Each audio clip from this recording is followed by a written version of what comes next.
It's only David Baker. I remember that one. Hello, hello. How are you? Yeah, good. Do you know what? There's lots of things I'm going to talk to you. It's going to get light. It's going to get happy. It's going to get dark as well. Yeah. So, but let's just backtrack a couple of years, because obviously you were in Bobby I Can Fly. We were just talking about Floyd's nightclub. And, back in the day, 1986, 1987, Floyd's was a nightclub, which was Brook House. Yeah, Brook House. And you played there with the band. Yeah, we did quite a few there. It was a good little venue, wasn't it? And you had a massive following, because old Roger Downer, who used to run it back then, I think he was a butcher back then, and then he decided to go into the club world. Yeah. And I remember going in and sort of saying, how many people did they get in? It was rammed when Bobby I Can Fly were there. And when the Hilltop Boys came the following week, it was something about 12.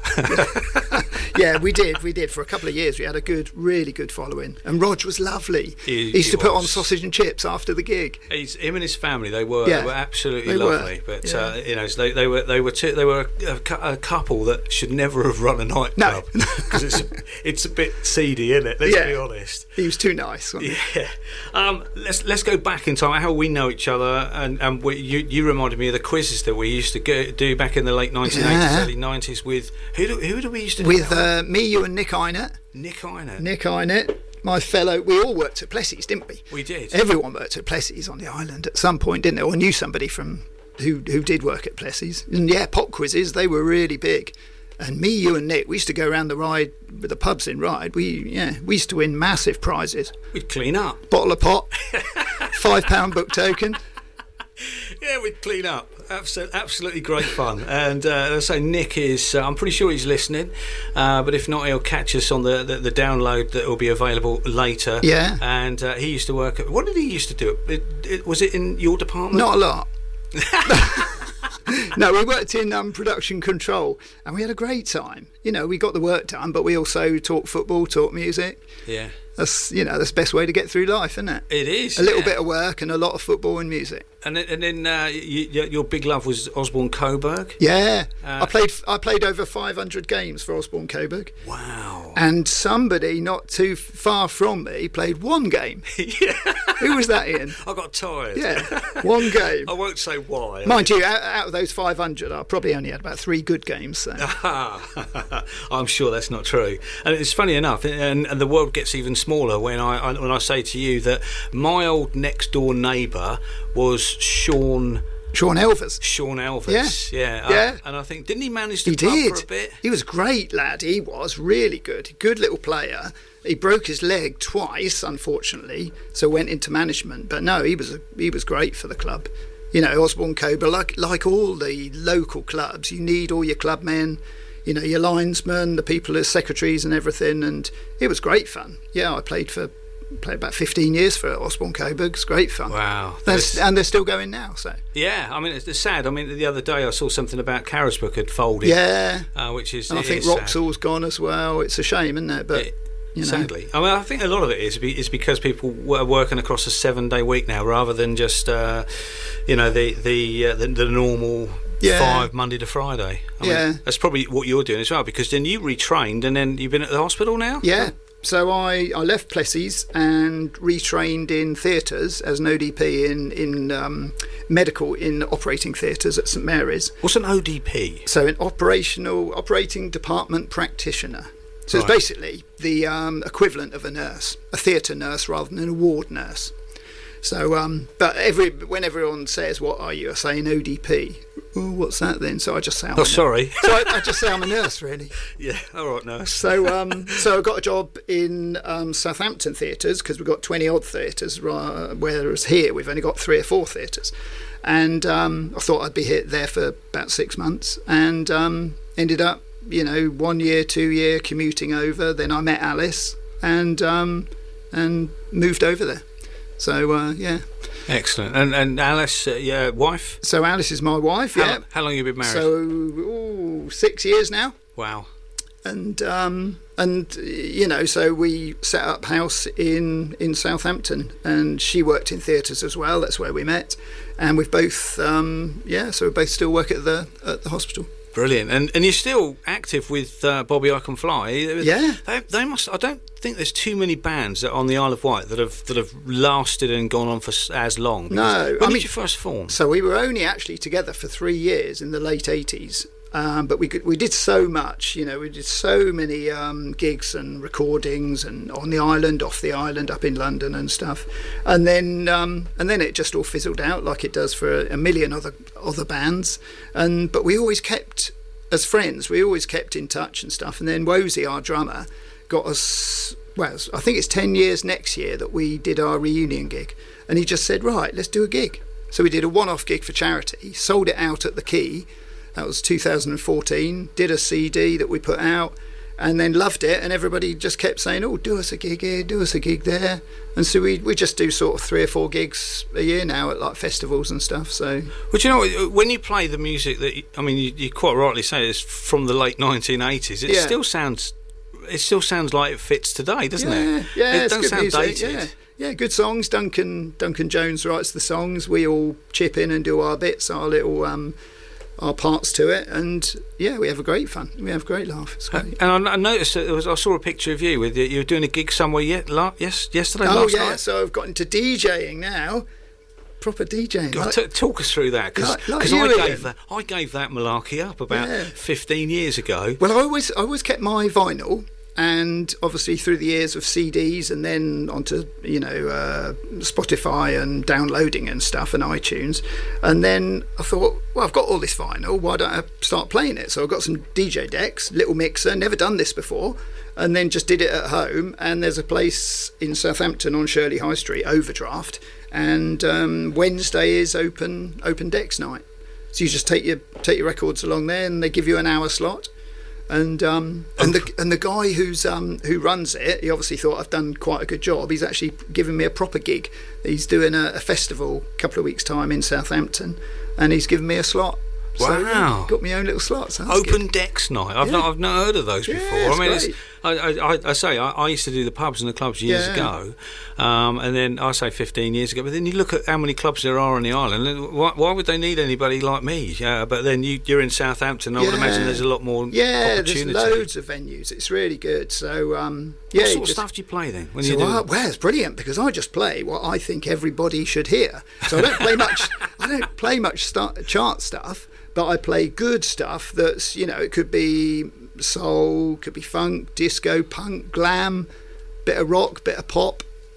I basically play a bit of everything, but sort of the stuff that was bubbling under, one-hit wonders or groups that should have been big that weren't.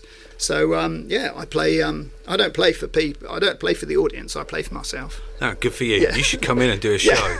You got to come in and do a show. Yeah, we'll do. Send me a set list. I'll set you. Yeah, but good. You won't have to sit here going and all that kind of stuff. You just play the tracks, introduce it. Yeah. Okay. What would you start your show with? Well, I always end with either a bit of Pistols or the Clash or Stranglers or the Jam. So I end up. Last night I ended up with Tommy Gun, the ending of Tommy Gun by the Clash. So that was a good ending to it. And then the next guy on did an hour of drum and bass. So everyone went home. Cool, that was me done. Yeah. Early night. Yeah. I look forward to this show you're going to do. That's mean, that is the era, isn't it? The punk rock and all that kind of stuff. I love all that. So that'll be cracking. I look forward to that. Yeah, good. So do you want to do a show on a regular basis? Got plenty of spaces. I'm in. Yeah, all right. We'll do that. I saw a picture of you in football kit the other day. Are you still playing football? Yeah. So unfortunately, as we're going to come on to, I've recently been diagnosed with motor neurone disease. So it's sort of re-evaluated, obviously, my life and my life going forward with Alice and with the family and everything. But up until then, I was playing football. So we've done a couple of charity through the hospital. We've done a couple of charity games, one on St Mary's Stadium and one at Eastleigh's Stadium. So in my latter years, I've actually played on St Mary's Stadium. So that was nice. That was a nice. Are you a Southampton fan yourself? No, not at all. No, right. Derby County. Oh, right. Yeah. Derby County. course, yeah. So, but that was lovely to play on Saints pitch. Yeah, I bet. From the changing rooms to running through the tunnel and stuff and playing a game. And we played against the old Saints team and stuff. So that was really marvellous. Good. Yeah. The closest I got to playing at St Mary's was being in court, and I could look out the window and see them over there in Southampton. You mentioned, the thing that we were going to talk about, and I noticed I was on 2 weeks leave, and I noticed there was a post from you, and I read it, and I thought, oh, crikey, how do you react to that?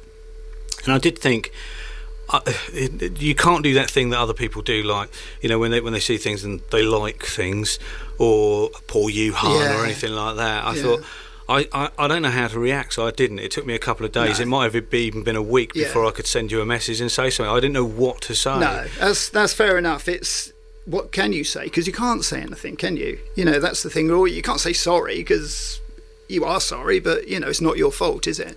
So we're all dealt with something, aren't we? And so far I've got to 57 and had a great life and done everything. And then I just noticed, or my wife noticed, that I had like leg twitches, and then I had a fall while I was running one day, and then I just noticed that my legs were just getting weaker and weaker, and went to the doc, and she said, oh yeah, I think we better refer you to the neuro people, and had all the tests, had an MRI done, and the electromyography, where they put little pins in you to work out which muscles are working and which ones aren't working. And then unfortunately got the diagnosis. So it's a rare degenerative illness, but it is a terminal illness. So the doc can't tell me how long. Average is 2 to 4 years after diagnosis. So all I can hope for, because I'm still running, I can still do a park run very slowly without the hills. If as far as I'm concerned, the hills can just jump in the sea, basically, because I don't want to do any hills anymore. Yeah. So I walk up the hills and do a slow park run, and I'll just carry on doing that as long as I can, and then it will be a stick or a wheelchair. And then, we'll see after that. So it's all you can do is reappraise your life, look at what's important, and that's what I've done, really. Going to spend a lot of time with my family, with my friends, and doing things I really want to do. I mean, the reaction to it is superhuman. It's phenomenal. I mean, your reaction, not other people's. Yeah. Your reaction is it's like two fingers. I'm going to get on with things, and that is. Well, I don't know. I mean, you could just sit in a dark room, look at the floor and cry, and then think, why me? And I've done all that. I did do that, and I've done it. And now it's just like, well, I've got to, whatever I've got, I'm going to use it. So I'm going to enjoy every sunny day, even every rainy. The other day I was walking home from work, and it was raining, and Alice wanted to zoom on and walk home, and I just wanted to go really slow, turn my head up, and just let the rain hit my face. Yeah. Because that's, it's things like that. I may, every cup of coffee could be my last. Every thunderstorm, every summer that comes, every Christmas. You don't know, do you? So no, I think you're absolutely right. I think most of us live our lives taking it for granted. Yeah, and so did I. But until you get something like this, until you're diagnosed with something terminal, it's very hard for people to realise, and it would have been for me as well. But you just got to enjoy what you've got, and I've got a lot. So, yeah. I mean, at the time, it was really because I was off work when I found out, and I was in the process of just finishing off the Kevin Sinfield book, autobiography, hearing his story, and we all know that that's an incredible story. Yeah. And we've seen how that's we followed the story on that, and I just think when you see someone else that is going through, and you've seen them go from being this fit, vibrant person to where they are now, you then start thinking, good God, what a fight you've got in front of you. But the way that you're attacking it is just an inspiration to others. Yeah, well, I'm in good company, because we've the high-profile rugby players, Doddy Weir and Rob Burrows, but obviously we all know about Stephen Hawking many years ago, but also actor David Niven, comedian Ronnie Corbett, ex-Pompey World Cup footballer Papa Douba Diop, ex-Leeds and England football manager Don Revie. You know, they all had motor neurone disease, and even the creator of SpongeBob SquarePants. So I'm in good company. Eh? Who was that? I don't know. So but I've had so much support from everybody, you know, emotional support from all my family and friends. But the MNDA, the association, they're so good, you know. So they're a charity. They need help. They need funds. So we're going to do some fundraising events. We've already done some. I did a DJ set in Sounds and Grounds in Cowes, the new cafe with records and stuff, and we raised £400 last Sunday, and that was good. Playing songs for all my family and friends, and my daughter Rachel and my niece Alex and my work colleague Anna, they've all separately done running 60 miles for MNDA in August, so that was brilliant. They raised, you know, over 1,500 quid. My mother-in-law's doing a walk for me. I've got another friend, Julie, who's walking to all 47 churches on the Isle of Wight, all for MNDA. So lots of my family and friends are rallying round, and as I say, the association are going to pay for my voice banking. So you might remember where Stephen Hawking's had the voice of a speak and spell machine or a radar, like a robot. You know, these days you can actually have your own voice. So I'll bank all sayings, you know, my voice saying separate words and sayings like come on Derby and things like that, you know, the big sayings that you need to get through life, obviously. You're a gooner, aren't you? Sadly. I won't be saying that one, but no, or not complimentary. No, not really. Well, honestly, I think, you know, anybody listening to you and seeing your Facebook statuses and so on, they will be inspired. And I would imagine that there must be an array of people that have motor neurone disease on the island. I don't know any of them, but there must be. And I know that I interviewed somebody that about 10 years ago, and I think he was a drummer in a band, and it was, and then we did a documentary as well, and that's where it all came out. I started finding out a little bit more about it. We were made aware of it, but I think what with the big story itself, the motor neurone, and those 3 people or 4 people that were high profile, it's putting things under the spotlight. I mean, things ain't happening quick enough as far as I'm concerned, but this is an opportunity, I guess, for you, which you're grabbing with both hands to put it under the spotlight, doing lots of things for the people of the Isle of Wight. Do you think that other people, you know, if they're, you know, been diagnosed with motor neurone disease on the Isle of Wight, they may want to not be in the limelight and do any things, but would you encourage them to come out and make it a real noise, because, you know, that way we're going to get more assistance and so on? Is it you know, the one thing that should happen is, if they are feeling a bit, you know, lost and so on, is maybe, and I know everyone's different, and it's all very well me saying it, but take the attitude that you've got, which is grab life by the horns and shake it. So I'm going to do as much as I can and raise as much money as I can. I mean, I've got a great NHS funded specific MND nurse that comes out to us, and she looks after everybody in Southampton, and there are about 60 people in Southampton with it, so it's quite a rare illness. So it's probably about the same on the Isle of Wight, I would have thought. There's probably about 50 to about 70 people who've currently got motor neurone disease, and the association, if you just Google MNDA Isle of Wight, that will put you through to the information. There's a lovely couple of ladies, Doreen and Dawn, on the Isle of Wight, who would love to talk to you and love to get involved with any fundraising, and you know, I'm going to do my bit while I can to raise these funds, because, as I say, they're looking after me, and they'll fund my wheelchair, my voice banking, as I say, and giving me loads of support. So the support definitely is out there.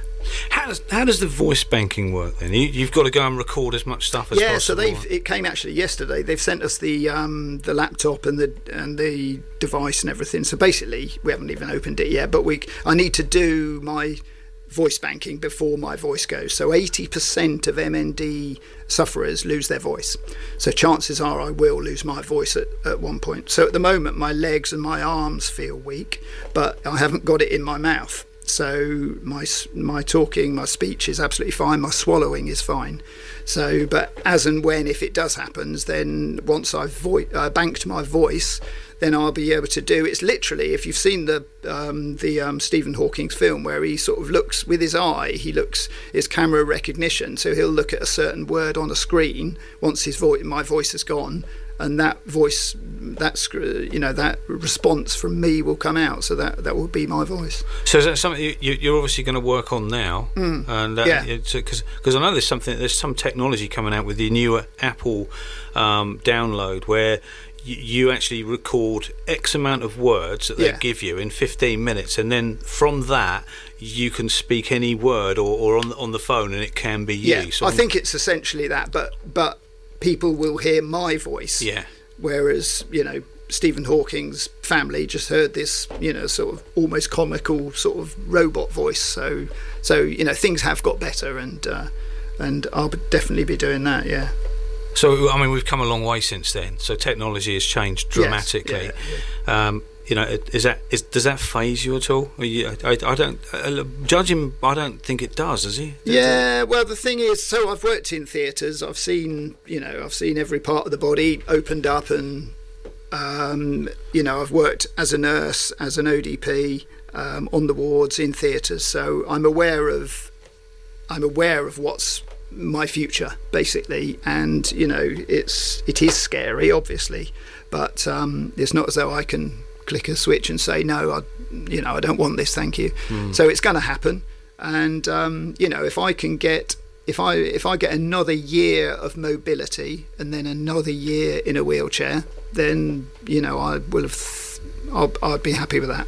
I'd sign up for that right now, because as I say, it's 2 to 4 years after diagnosis is the average. So some go a lot sooner, and some people will last for 5, 6, 7, even 10 years. So you think a year as you are now? Yeah, well, I can feel my legs getting weaker. So I used to do marathons, triathlons, play football for years and years, and as I say, over the last 2 or 3 years, I've noticed my legs just getting weaker.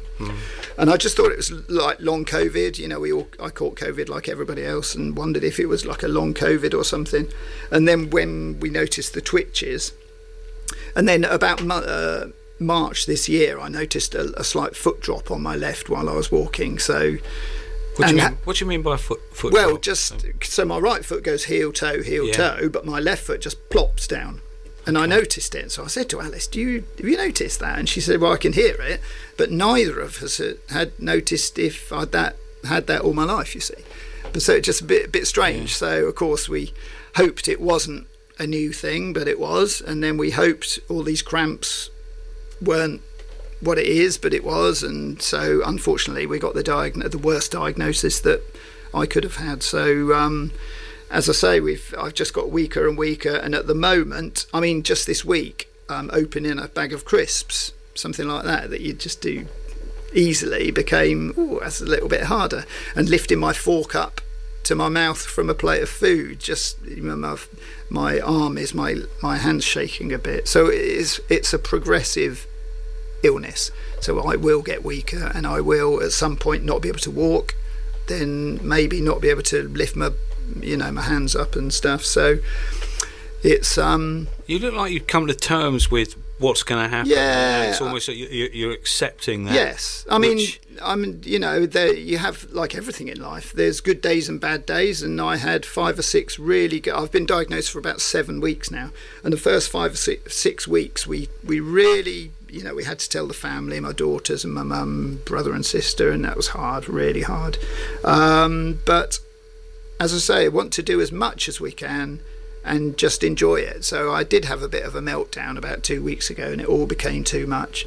But as my volunteer Susie, we got an MNDA, a lovely volunteer who volunteers just because her uncle died of MNDA 10 years ago, and she now volunteers and just goes around once a month to see people. And she came out and she said it's totally it's natural that you're going to have good days and bad days, really. So I know what's coming, and I've got a lovely wife who's gonna help me through it.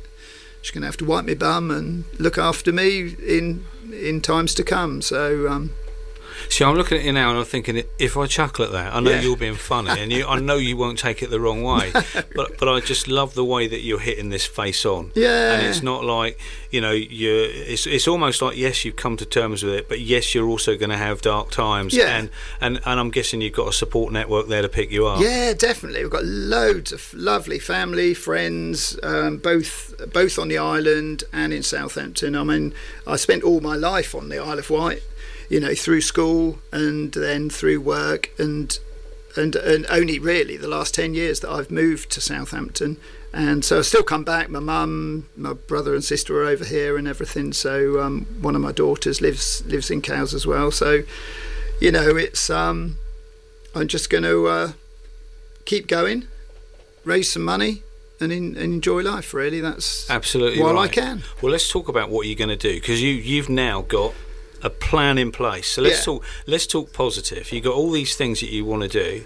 One of them's doing a radio show.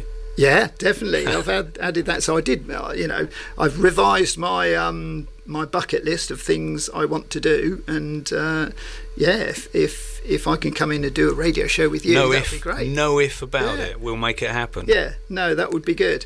So Alice and I have started a blog. The blog's called what's the blog called? It's called MND Can Get in the Sea.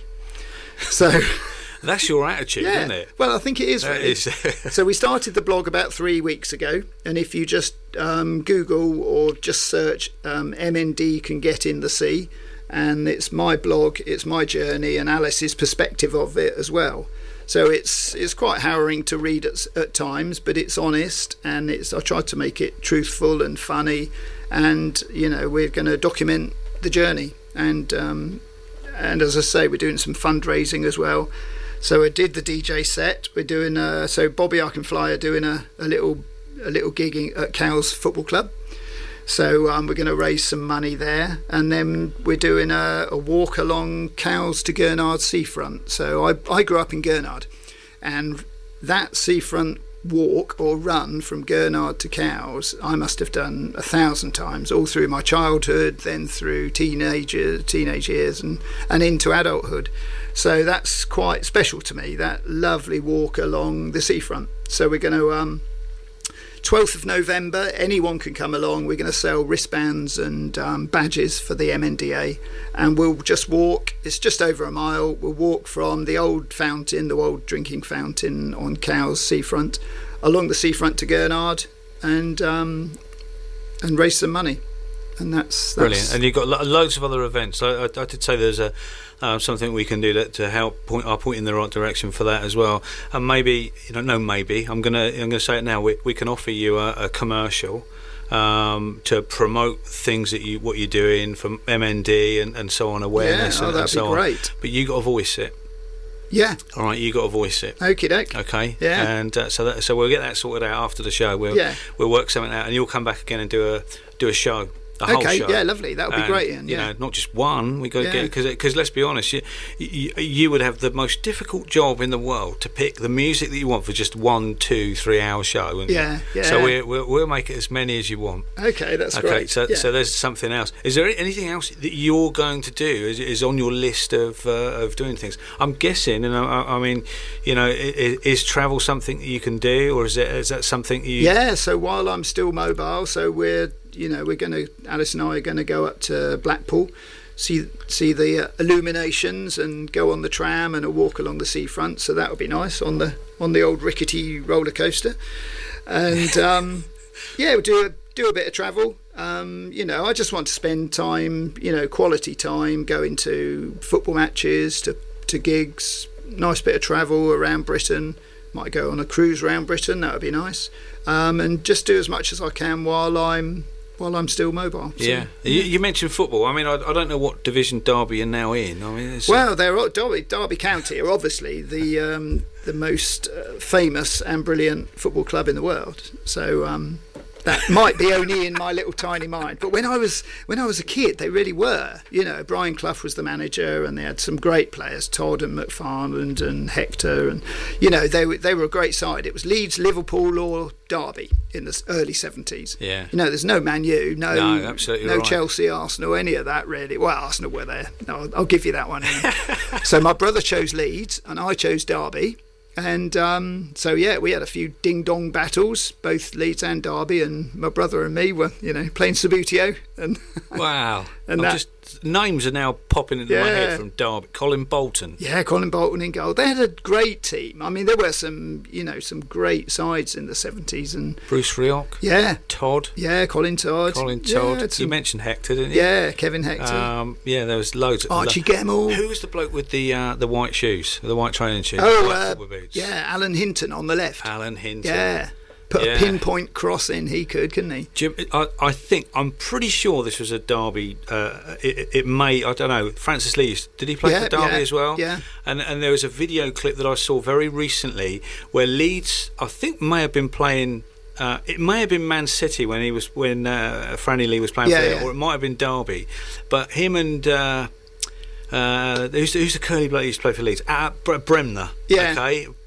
Can't remember what his first name was, but he was having a right old ding dong with Franny Lee, and Franny Lee was trying to he was showing the referee what he did, and he dived and he just jumped on the floor and did this thing because he was a funny little character anyway, wasn't he? Yeah. And then he sort of sent them both off, and they all went up the other end of the pitch, and all the other players surrounded the referee.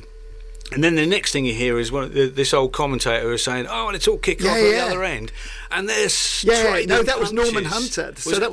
Norman Hunter. Yeah, so it was Franny Lee and Norman Hunter. Yeah, they both got sent off, and as they were both walking off, the ref's trying to get the game going, and the players are saying, "Look, they're still going." It was.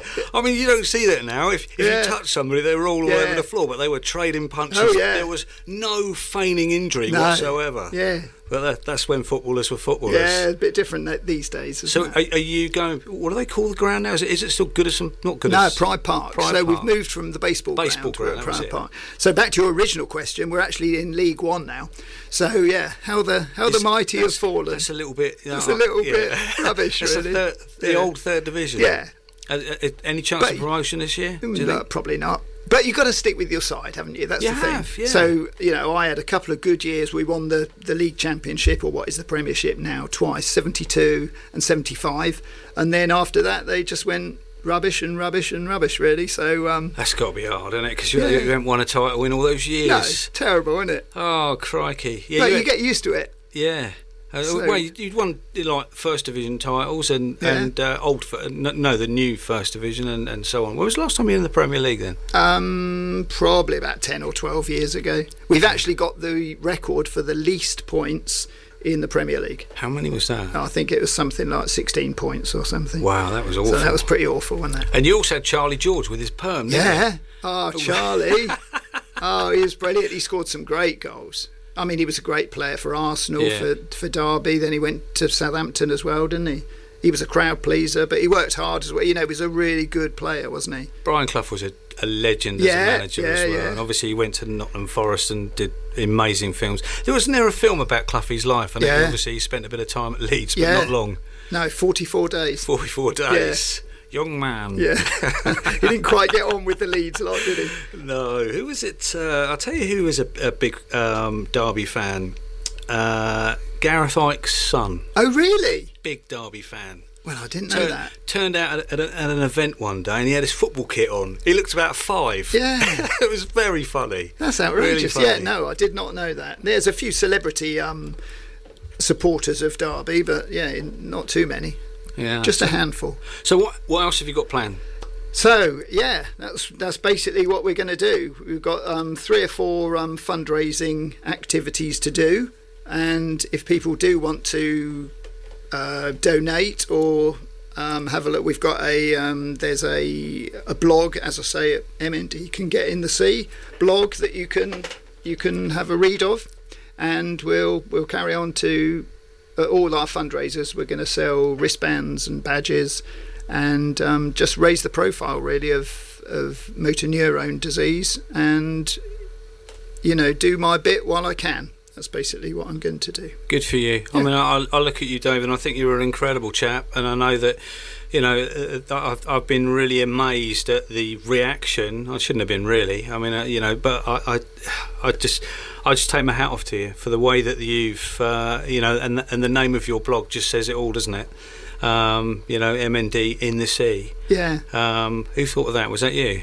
Well, I think I thought of it, but Alice thinks she thought of it.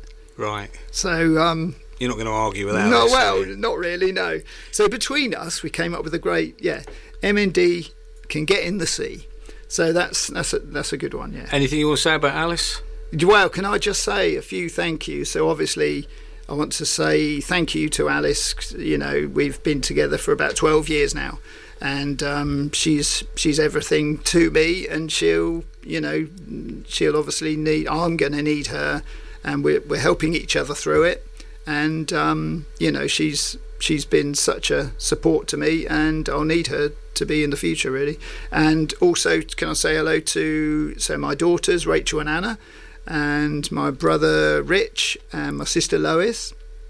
And I've got to mention my mum. It's my mum's birthday today. Oh, so wow. Happy birthday, Mum. She's 84 years young. Oh, wow. Yeah. My mum celebrated 90 this year. Yeah, so, great. Yeah, how wonderful. Yeah. It's been wonderful to spend some time with you. I wish it was under different circumstances, but you seem to be just seem to be absolutely amazing with right, I'm getting on with it. Yeah. And there must have been, you know, a time when you thought you're never going to be able to do that, but you have, and that shows some inner strength, a huge inner strength, and it will be an inspiration. So if there are people that are listening now that they may be going through, or they're a little bit concerned about how things are, you know, you said you spotted some tingles and you know, and so on. What advice would you give them?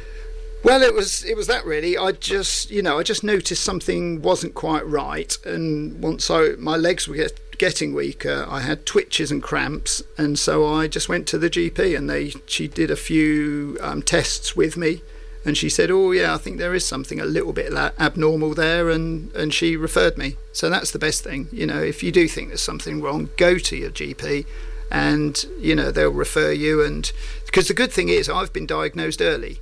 So I can still walk, I can still run, and you know, a lot of people aren't diagnosed until they're virtually in a wheelchair, and you know, you haven't got time to do anything. And so I've got time now to do all this. I'm going to retire on ill health round about Christmas time, and I'm not going to get what would be my normal retirement. So I'm just going to have my whatever I do get as my retirement, and I want to just, you know, as long as I can be mobile, then I can get about and do things. Well, long may that continue as long as it possibly can, and I hope you really enjoy it and you get all those things on that list ticked off. Yeah. And you will be back to do a radio show, or 3 or 4 even. Brilliant. And I look forward to hearing that. It's an absolute pleasure to spend some time with you this lunchtime. I've missed you, Dave. Yeah. Yeah. Those pop quiz days, eh? Oh, we should go out and do a pop quiz. Those football, all those games you played for Cobo, all that one game you played. Yeah, I think I'll come off at half time as well. Pick a song. I want to play out with a song of yours. Well, do you know what? I was listening to your show yesterday, and you played "Don't Dream It's Over" by Crowded House, and that's one of my all-time favourites. Right. So, is it too much to ask for you to play the same song in 2 days? You sound like my mum now. Is it too much to ask? Yeah. No, it's not. I'll play it in a minute. We're going to a quick commercial break, and then we'll come out with Crowded House. All Lovely. Right. Thank you. Thank you.